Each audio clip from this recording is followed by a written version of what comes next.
Bismillahirrahmanirrahim. Assalamualaikum warahmatullahi wabarakatuh. Besar harapan saya mudah-mudahan kita semua senantiasa dalam keadaan sehat walafiat, tidak kurang suatu apapun. Baik, saya ingin memperkenalkan diri. Nama saya Ahmad Hambali.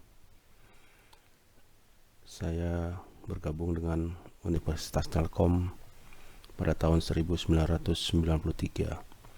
Saya mengampu mata kuliah Sistem Komunikasi Optik. Nomor induk pegawai saya adalah 93670027. Sedangkan NIDN saya adalah 041080867001.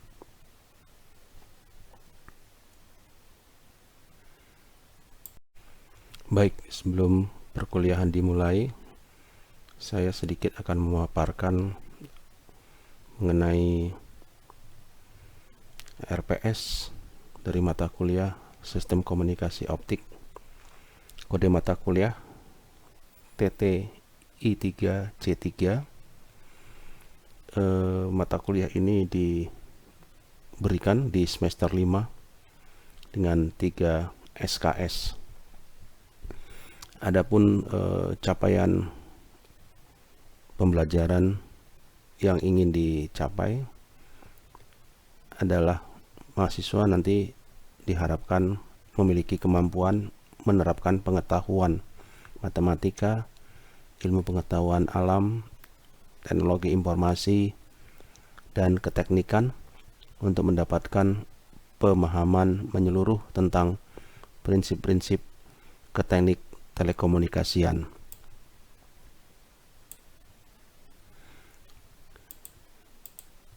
Itu tadi adalah capaian pembelajaran dari prodi. Sementara untuk capaian pembelajaran CLO adalah mahasiswa able to describe the concept of light, X-ray, or geometry. CLO 2, mahasiswa able to analyze of the basic properties and characteristics. Kemudian CLO 3, mahasiswa able to analyze of the performance of optical transmitter and receiver. Sedangkan CLO 4, mahasiswa diharapkan able to link budget calculation of an optical fiber.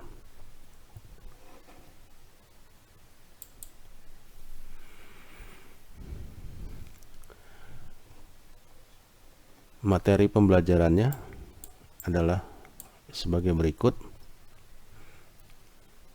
Yang pertama adalah konsep sistem komunikasi optik, kemudian perkembangan sistem komunikasi optik, perbandingan SKSO dengan yang lainnya. Itu ada di CLO 1. Kemudian pekan kedua, pengertian cahaya, hukum Snell, hukum Fresnel. Kemudian di pekan yang ketiga, numerical aperture, konsep mode, V-number. Kemudian minggu keempat, jenis serat optik, bahan serat optik, jumlah mode. Pekan kelima, fiber joint, mechanical and fusion splicer. Minggu ke-6 kita mendiskusikan tentang redaman dispersi. Minggu ke-7 kita mendiskusikan tentang indoor cable, outdoor cable, dan kabel laut. Kemudian setelah itu UTS. Pekan ke-8 bahan semikonduktor, light emitting diode. Pekan ke-9 lacing, efisiensi kuantum diferensial. Pekan ke-10 coupled daya optik. Minggu ke-11 fotodetektor noise, karakteristik pengiriman dan penerimaan optik. Minggu ke-12 optical receiver. Minggu ke-13 sistem transmisi digital. Minggu ke-14 pengkodean saluran, link power budget, rest time budget.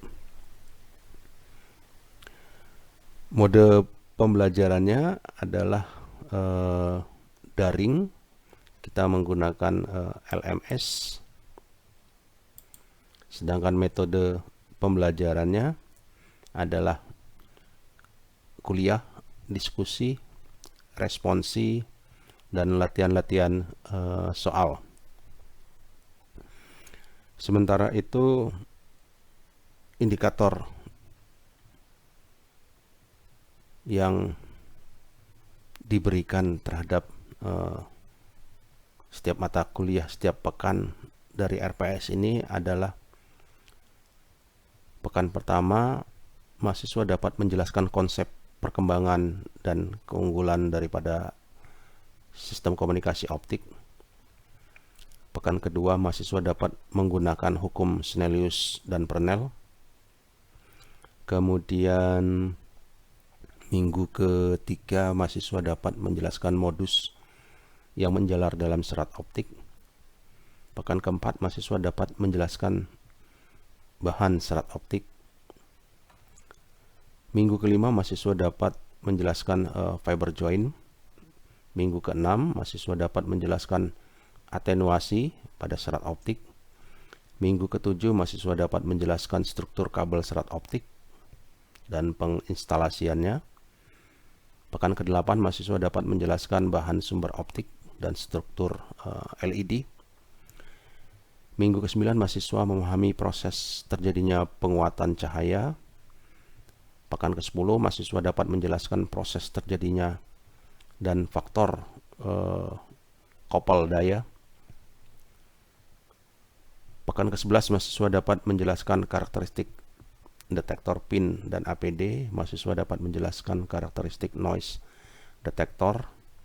Minggu ke-12, mahasiswa dapat menjelaskan karakteristik optical receiver. Minggu ke-13, mahasiswa dapat merancang sistem transmisi digital. Minggu ke-14, ketepatan dalam pengaplikasian dan menganalisis link transmisi digital. Kemudian setelah itu ujian akhir semester.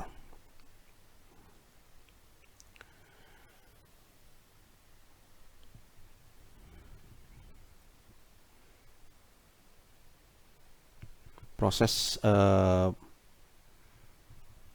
penilaian tugas dan latihan soal itu setiap minggunya diberi nilai, kemudian diinformasikan kepada mahasiswa capaian-capaian yang sudah diperoleh oleh mahasiswa tersebut. Tugas dikerjakan kemudian dikumpulkan di pekan yang kedua. Jadi ada tugas, ada latihan soal yang kemudian diberi nilai, seperti itu. Kehadiran mahasiswa itu direkap dengan bukti kehadiran online dan presensi pada saat mereka dipanggil satu persatu untuk menunjukkan bahwasannya mereka mengikuti perkuliahan sistem komunikasi optik. Interaksi lainnya, mahasiswa biasanya diberi tugas-tugas yang sifatnya harus dikerjakan pada saat hari itu juga.